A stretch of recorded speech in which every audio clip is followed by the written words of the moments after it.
Or la Bible déclare qu'il a vu l'Esprit de Dieu comme une colombe, et qu'il a dit « Voici l'agneau de Dieu ». Et la colombe est venue sur l'agneau et a demeuré. J'aime ce mot « demeurer ». Mais supposons que l'agneau s'était mis à grogner comme un loup. Bon, la colombe serait partie. Vous savez, je me demande parfois si c'est la raison pour laquelle il y a tellement de problèmes dans l'Église.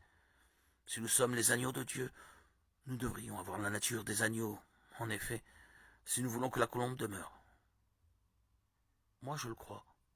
Or, si nous observons la colombe, la raison pour laquelle elle est restée sur l'agneau, c'est parce que leur nature était la même. Et la raison pour laquelle la colombe reste sur le chrétien, elle reste sur lui tant qu'il est un agneau.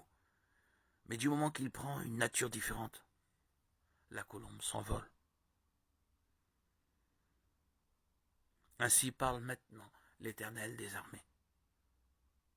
Considérez attentivement vos voies. Agé, chapitre 1, verset 5. Jésus n'a demandé qu'une seule chose dans la prière qu'il a adressée au Père.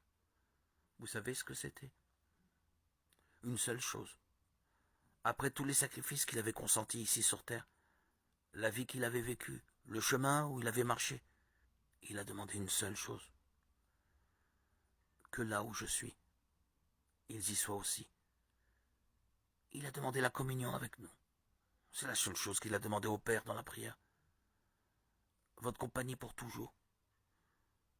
Si vous voulez le lire, c'est dans Jean 17, le verset 24. Alors combien est-ce que nous devrions le désirer? Père, je veux que là où je suis, ceux que tu m'as donnés soient aussi avec moi, afin qu'ils voient ma gloire, la gloire que tu m'as donnée, parce que tu m'as aimé avant la fondation du monde. Jean 17, 24. Je crois vraiment que la Bible enseigne l'existence d'un véritable enfer qui brûle.